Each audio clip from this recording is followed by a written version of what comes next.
Welcome to JonGetsGames. Today I'll be reviewing Black Fleet. This is an aggressive sailing game where you control a merchant trying to deliver goods, a pirate trying to stop everyone else's merchant, and a neutral navy ship trying to sink as many pirates as they can. Along the way, you'll be developing unique and powerful technologies which will really diversify each play experience. First, I'll go over the rules, and then I'll jump into my review. Alright, so how do we play Black Fleet? Each player has two ships, a merchant and a pirate. The merchants start on the board and the pirates start off the board. And then there are two navy ships here which are controlled by all players. They're kind of a community ship. So let's jump into how a turn actually works. Each player starts the game with two movement cards and one fortune card. The way a turn works is you're going to pick one of these two movement cards, and then you can play as many of these fortune cards as you want. They're one-time use and you discard them. So let's look at these movement cards here. We see that on the top we have a purple ship here and a yellow ship. So this card would let us move the neutral purple navy ship 2, and this one would let us move the yellow neutral ship 2. We also see a movement value of 3 for our pirate ship on this card, 5 on this card, 3 for our merchant ship here, or 5 for our merchant here. Obviously this card seems better because we have higher numbers. However, if we look at the bottom of this card, we see at the end of our turn, we're going to draw 2 more of these fortune cards, which are quite powerful. So that balances the fact that this card makes you move faster, but you draw no fortune cards. This one, you move a little bit slower, but you build up for a better next turn.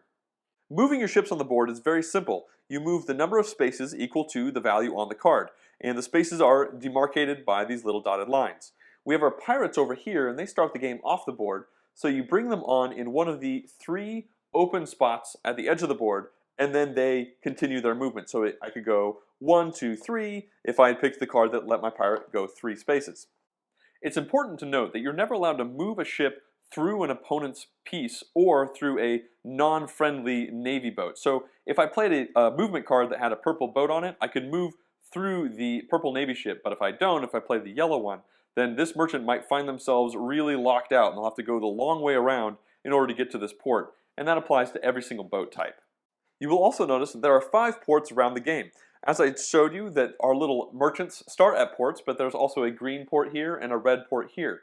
There are numbers on these ports, and these show you the sell value for goods at these ports. This means that over here, we could sell green cubes for 3 money, yellow cubes for 2 money, purple cubes for 2 money, and so on and so on. So the farther away a port is from where you pick up cubes, the more money you're going to get for it.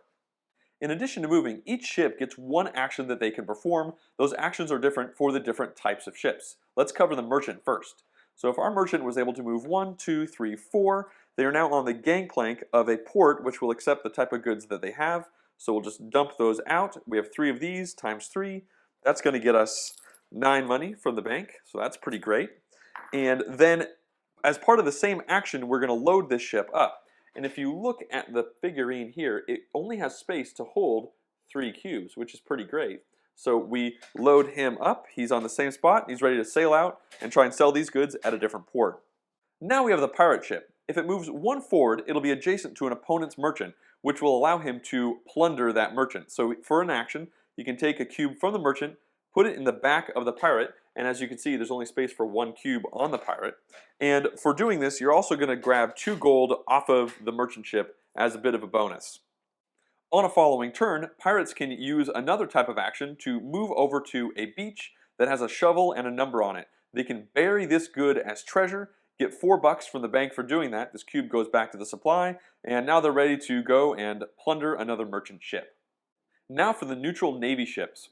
If they get moved adjacent to an opponent's pirate, they can spend their action to destroy that pirate ship, and they're going to get 2 money from the bank for doing this, and this pirate ship gets taken off the board. But don't worry about that too much. This white pirate ship will be able to enter the board from any of the 3 spots around the board on the white player's next turn. Let's briefly look at a couple fortune cards to give you some idea of the types of cards that are in this deck.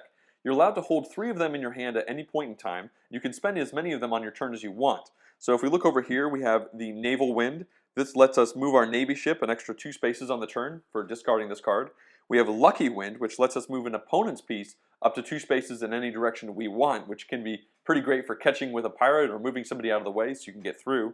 And we have Tidal Wave, which is everybody's favorite, which lets ships move over islands as many times as they want to on that one turn. It's pretty great. At the beginning of the game, each player is going to be dealt out a random 5, 8, 11, and 14 value technology card that are face down at the beginning. Each player is allowed to look at every single one of their cards, but they keep it hidden from all of their opponents. Now, every player has this 10 value victory card at the end. By flipping this over, you end the game, and if you're the only one who is able to do that, you win outright. But you're only allowed to do this endgame card if you've flipped over all 4 of your previous technologies. Now, in order to do that, at the end of your turn, you can purchase one of these, and it costs gold equal to the bomb value in the top left-hand corner of the card. Once you purchase a technology, it's going to give you a power that's going to be effective for the rest of the game. And in general, they are very powerful, and they alter the way the game plays significantly. For instance, this one here lets your pirate deliver a good that is plundered from someone else to any port for 5 doubloons. We've got this card right here, which lets you, when you deliver 3 goods, it's as if you delivered 4 goods, so you get a lot more money, and a little bit of a bonus if you deliver 2 goods because the pirate attacked you. You get 2 doubloons for the bank, so that's nice. We've got this card right here, which lets you pick one of your ships on this turn, and you can move it an extra 2 spaces every single turn. Very powerful. And then what do we got here? Oh, this one's great. This one lets the Navy ship that you control attack merchant ships for the rest of the game, and you get 3 doubloons for doing that. So suddenly, not only the pirates, but the merchants are terrified of the Navy ships as long as it's your turn. There are 6 different cards for each one of these technology slots in the game, so it's highly unlikely that you'll ever play with the same set of abilities in front of you, so the way they synergize together is going to make every game play differently. As I said before, once you've upgraded all 4 of these and you have 10 doubloons at the end of a turn, you can flip this over. Starting the end game, you make sure everyone's played the same number of turns. If more than one person has done the end game card, then whoever has the most doubloons wins the game. For my review of Black Fleet, I'll be explaining my thoughts on each item of this list as we go down. So let's start at the top with positives. The first thing that I like about this game are those technologies that you get dealt out at the beginning of the game. Before you even take your turn, you have this moment of excitement where you're peeking at all of them. You're like, oh gosh, that one's cool. Oh man, that one's really cool. And you're thinking, okay, well, I want to get that one before this one because that's good, but it's way better when I can combine it with this. And you haven't even taken a turn yet, but you have all these cool things you're getting excited about. And on top of that, it appears that the design scheme for the game was make every power imbalanced and it'll kind of be balanced. And I love it when games do that. When I first got the game, I was looking through the technology cards. I was like, oh my gosh, this one's amazing. Oh my gosh, this one's amazing. Oh my gosh, this one's amazing. And that just made me really excited to play it because it means that you're really changing the game as you go. The first turn is always going to be pretty similar in the game. Like, there are no technologies in play yet. But once you get a couple turns in, they start coming out and, oh, my pirate can cash goods into ports. And, oh, well, my merchant can attack other pirates. It really changes the vibe of the game. And I just think that's awesome. The second positive is that this is a hyper-aggressive game that somehow doesn't feel mean.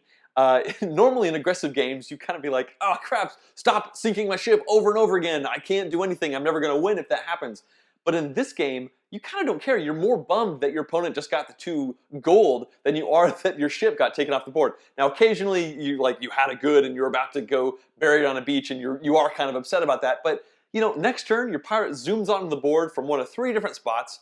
Odds are often good that you can actually plunder someone right after you do that because it's hard to dodge all 3 of these things, and you have lots of favor cards that can make your ships go faster, so the penalty for getting sunk is relatively minor. And you don't want it to happen, but it happens so often and everyone's kind of smacking each other back and forth and for the most part just kind of laughing about it. So I like that it's aggressive without being mean because being mean can turn off a lot of people, including me.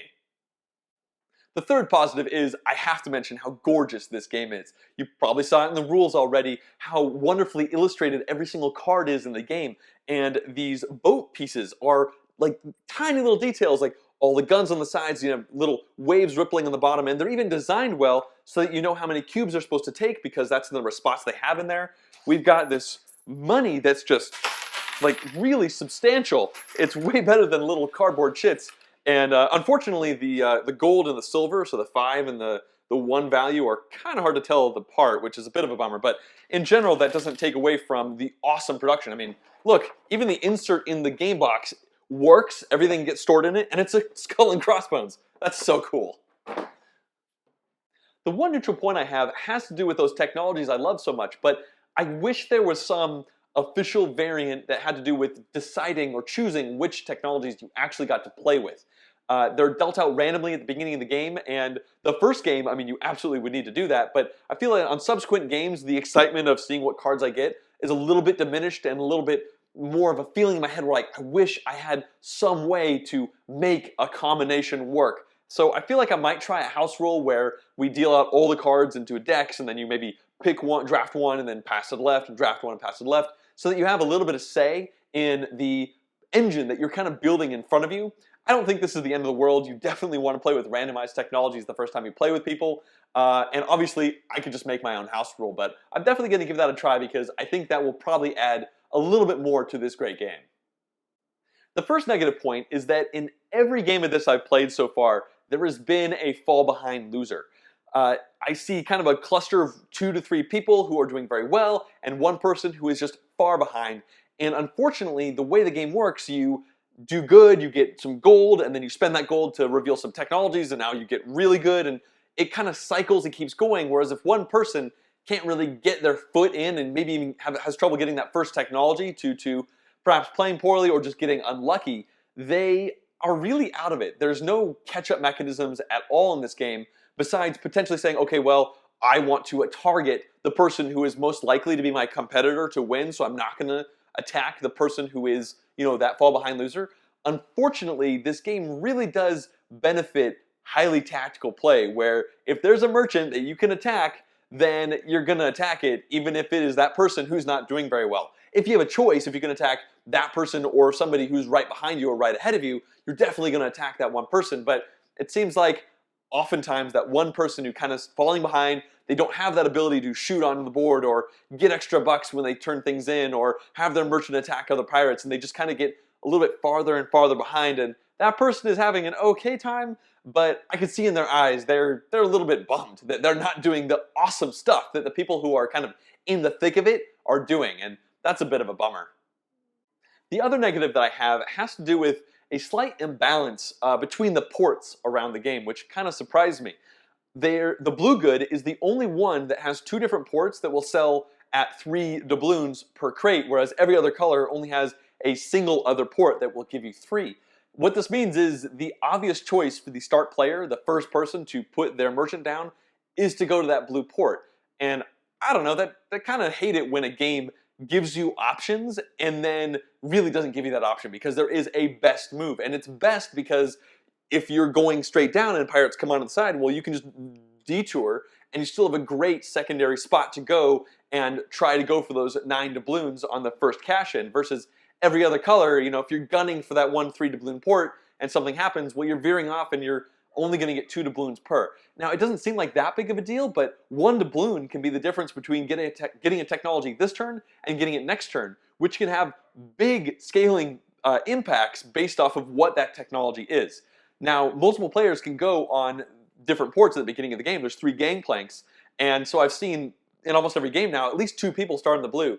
3 not so much, because you start to clog in on each other, but I just wish that they had made it slightly more balanced, and maybe it would lose some flavor, but I don't want there to be an obvious decision for the first play in any game. So let's talk about replayability now. In my opinion, this game has a lot of replayability. And it really all comes back to those technology cards that I keep talking about, because they are the core cool factor of this game. They do such different things. Some of them, like, oh, here you get a couple extra doubloons, but many of them just give ships entirely new actions that change the entire mental state of the group on the board. For instance, one of them lets Navy ships attack merchants. Another one lets you swap the position of your pirate with the Navy ship. So suddenly, your opponents are not sure where to even take their merchants. Now they're scared of Navy ships as well as pirates. There's a pirate hideout where you can teleport your pirate to one spot and then jump out in different spots.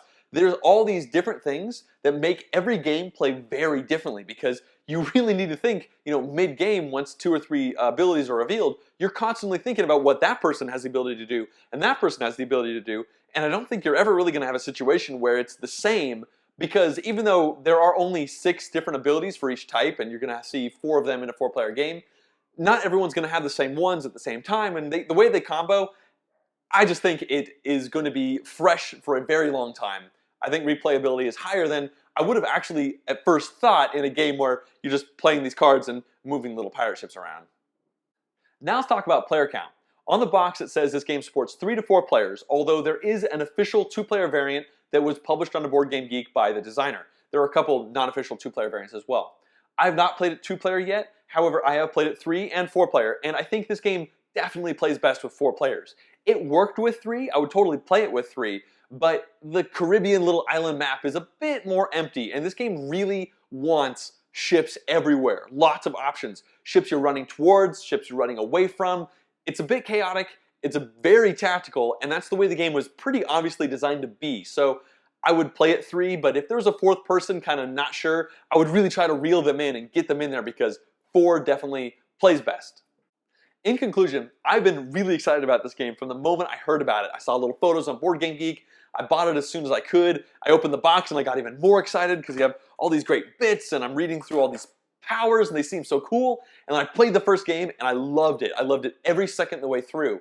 And I've loved every second of every game I've played since. This game is really fun.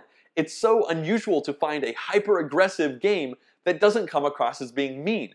For the most part, people are laughing and groaning in a very entertained way. In addition to that, the powers are so much fun. I love asymmetric player powers in games, and that's essentially what this game has, even though you don't quite realize it at first, because with every technology you play, you differentiate yourself more and more from the different players around the board, and they can be big differentiations because of the crazy powers that come out. Especially that first game, if you haven't cheated and looked through every single card, you're in for a lot of really cool surprises from the things that you reveal at the beginning of the game and the things that your opponents play as the game is progressing. I don't necessarily feel that the best player always wins this game. There's quite a bit of room for randomness, but I don't really care. I've had so much fun playing it every single time. It's very tactical, so you just have such a great time on every turn trying to figure out the best thing that you can do with the options that are presented with you. The fortune cards are very powerful, and they can be a bit swingy, especially if you have an amazing combination between fortune cards late in the game, but you could also argue that you potentially set yourself up to be able to take advantage of that. So I don't think it's random who wins this game, but there is definitely some luck of the draw that comes into it. I don't care. I love this game. I'm going to keep playing it. I'm going to keep this one for a really long time, I think. I hope you liked this review. Please subscribe if you want to see more, and thanks for watching.